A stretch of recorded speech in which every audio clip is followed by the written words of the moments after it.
مفتی صاحب اکثر میں نے دیکھا ہے فقہ حنفی کے تعلق سے بڑی غلط اہل حدیث بھائی ہمارے بہت غلط بیانی کرتے ہیں، اور گندے گندے ایک بھائی ہمارے جو ہے وہ اکثر میں سنتا ہوں ان کے بارے میں، میرا روڈ کے، وہ ہمارے اکابروں کو اور علماؤں کو فون کرتے ہیں اور ان کو ساتھ بدتمیزی اور غلط بیانی اور ان کے ساتھ جاہلانہ باتیں کرتے ہیں۔ مفتی صاحب، کیا میں یہ پوچھنا چاہتا ہوں، یہ جو فقہ حنفی کے مسائل کو یہ پیش کر کے اور بات کرتا ہے، علماء سے بدتمیزی کی اور بدسلوکی کی بات کرتے ہیں، ان کے گھر میں اگر ایسے مسائل پیدا ہو جائے تو یہ کہاں سے اس کے جواب لائیں گے؟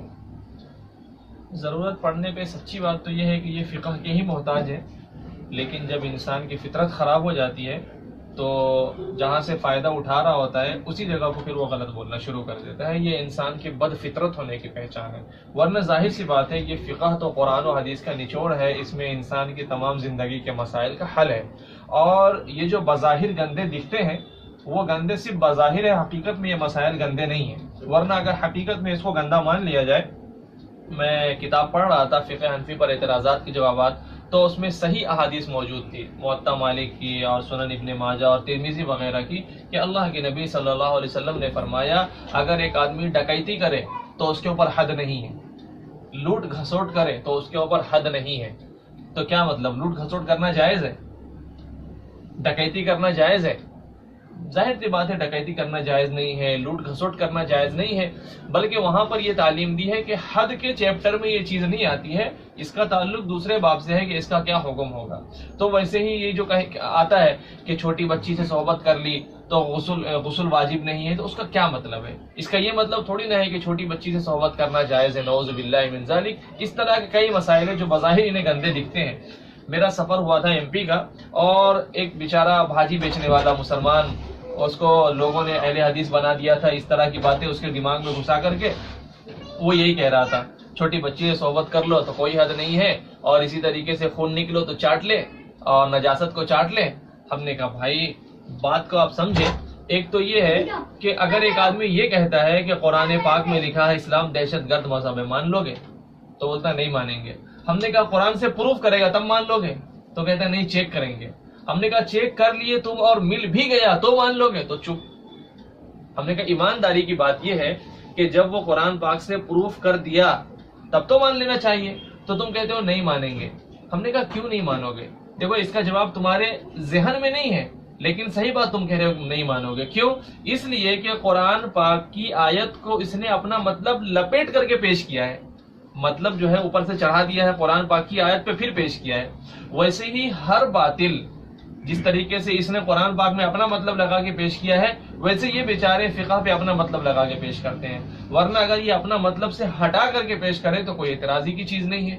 تو یہ بات اس کے ذہن میں کافی آئی، اور آخر کار اس نے جو ہے نا پھر یہ کہا کہ ہمارے شیخ کے پاس چلو اور بات کرو۔ اللہ کے فضل سے شیخ کے پاس گئے، اور جب بات ہوئی تو اس آدمی نے اہل حدیث سے توبہ کر لی۔ ماشاءاللہ، اللہ کا فضل ہے، یوٹیوب پہ موجود ہے، اس آدمی نے صاف ویڈیو میں کہا کہ آج تک ہمارے شیخ دھوکہ دے رہے تھے۔ جی، تو یہ بیچارے دھوکے ہی دیتے ہیں، ہر باطل کی یہ پہچان ہے، اپنا مطلب لگا کر کے پیش کرتے ہیں اور دھوکہ دیتے ہیں۔ اور اللہ کے فضل سے ہم کبھی، چاہے وہ اہل حدیث کی کتاب کا حوالہ ہو یا ہمارے بریلوی بھائی کی کتاب کا حوالہ ہو، اپنا مطلب نہیں لگاتے، پورا پیراگراف نقل کرتے ہیں کہ آپ کے عالم نے یہ لکھا ہے، مطلب ہم نہیں پیش کرتے، مطلب بھی ان کا ہی ہے۔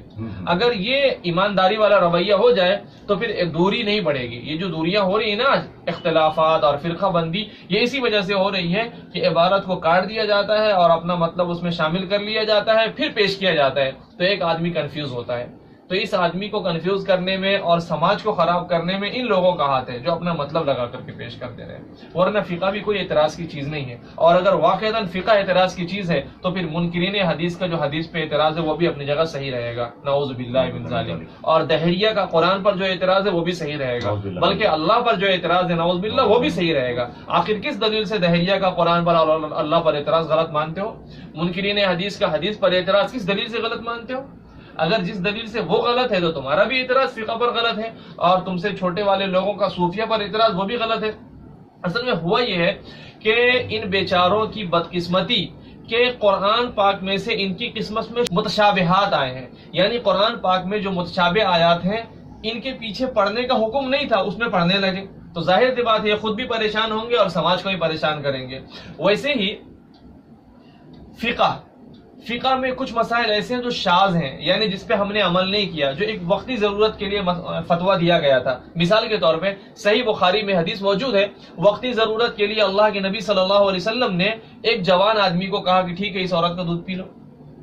اب ظاہر سی بات ہے یہ صرف وقتی ضرورت تھی نا، یہ ہمیشہ کے لیے حکم تو نہیں ہے، لیکن اب ایک آدمی اسی کے پیچھے پڑ جائے تو پھر اعتراض تو ہوگا نا، اور جو بھی اعتراض آدمی کرنا چاہے اپنے من سے کر سکتا ہے کہ نعوذ باللہ سیکس کی تعلیم ہے، نعوذ باللہ ثم نعوذ باللہ کہ یہ کیا طریقہ ہے، ایک بڑا آدمی ایک عورت کا دودھ پی رہا ہے، اور بہت ساری چیزیں وہ اپنے مطلب سے لگا سکتا ہے، لیکن اگر وہ اتنا ذہن میں بیٹھا لے کہ یہ ایک وقتی ضرورت کے لیے تھا، ایک نجی معاملہ تھا، ایک خاص بات تھی، تو کوئی اعتراض نہیں ہوگا۔ اسی طریقے سے قرآن میں اللہ رب العزت نے فرمایا ہے کہ جب گواہی کا موقع آئے تو تمہارے سامنے دو گواہ ہونے چاہیے، دو مرد ہو یا پھر ایک مرد دو عورتیں ہو، یہ گواہی کا معیار ہے۔ لیکن اللہ کے نبی صلی اللہ علیہ وسلم نے ایک خاص وقت میں ایک صحابی نے گواہی دی اکیلے، اللہ کے نبی نے فرمایا ٹھیک ہے یہ گواہی قبول ہے۔ حالانکہ دیکھا جائے اگر کوئی اعتراض کرنا چاہے تو کر دے گا کہ یہ قرآن کے خلاف ہے، لیکن اگر وہ آدمی یہ طے کر لے کہ بھائی یہ خاص وقتی ضرورت کے لیے تھا تو کوئی اعتراض کی بات نہیں ہوگی۔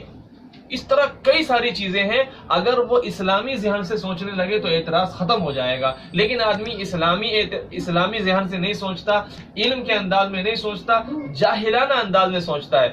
آدھی کتاب پڑھ لیے، پہلی کلاس پڑھے تھے، اس کے بعد پاگل ہو گئے تھے، نکل گئے تھے اور پھر بخاری کلاس میں جا کے بیٹھ گئے تھے، پھر شیخ الحدیث بن گئے اور مدینہ یونیورسٹی میں داخلہ لے کر کے فضیلت الشیخ کہلانے لگ گئے۔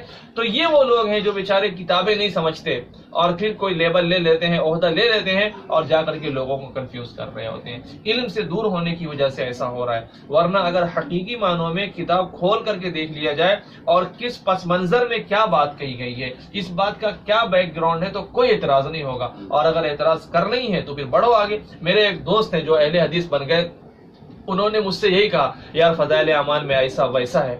میں نے کہا ایسا بھی ختم ہوگا ویسا بھی ختم ہوگا، لیکن ایک بات ایمانداری کے ساتھ یہ بتاؤ کہ فضائل اعمال میں ایسا ویسا جو ہے صرف اسی کو ختم کرو گے یا دنیا میں اور بھی کتابوں میں ایسا ویسا ہے؟ تو چپ۔ ہم نے کہا نہیں، بات اگر بڑھے گی تو آگے تک جائے گی، ایسا ویسا ختم کرنے کے لیے میں تیار ہوں، اللہ کی قسم ان کتابوں کے خلاف ویڈیو میں بناؤں گا، دوسری کتابوں کے خلاف ویڈیو تم بنانے کے لیے تیار ہو، اس کے خلاف بولنے کے لیے تیار ہو؟ تو بندے نے کہا ہاں ٹھیک ہے ابھی کرنا پڑے گا۔ ہم نے کہا چلو قرآن سے شروع کرتے ہیں۔ شروع کرو قرآن سے، کیونکہ قرآن ایسی کتاب ہے جس میں دنیا کے کسی مسلمان کا اختلاف نہیں ہے، میں غیر کی بات نہیں کر رہا، مسلمان کے اختلاف نہیں ہے، فضائل اعمال میں صرف تمہارا اختلاف ہے نا، تو پہلے ایسی کتاب کی طرف چلو جس میں سب کا اتفاق ہے۔ اب میں اس میں آپ کو دکھاتا ہوں، مردہ اٹھ کے بات کرنے لگا۔ فضائل اعمال میں مردے نے اٹھ کے بات کی تو اعتراض ہے نا، مارو اس کو گولی، کہو اس کو غلط، شروع کرو قرآن پاک سے، اور میں ایک نہیں کئی حوالے آپ کو دکھاؤں گا، اور حضرت تھانوی کی تفسیر سے نہیں دکھاؤں گا، احسن البیان مولانا جوناگڑھی کی تفسیر سے دکھاؤں گا، اور اس طرح کئی باتیں۔ تو بیچارہ ہکا بکا رہ گیا۔ پھر ہم نے بتایا کہ میرے بھائی بھولے بھالے مسلمانوں کو دھوکہ دینے کا یہ جو ٹھیکہ آپ لوگوں نے اٹھا رکھا ہے اس سے توبہ کرو، اور اگر آپ کی روزی روٹی اگر نہیں چل رہی ہے، گھر کا انتظام نہیں ہو رہا ہے، کام دھندے کرو نا، کام دھندے کرو، کام دھندے کر کے حلال روزی کماؤ۔ اس طریقے سے جو ہے نا مسلمانوں کو پریشان مت کرو۔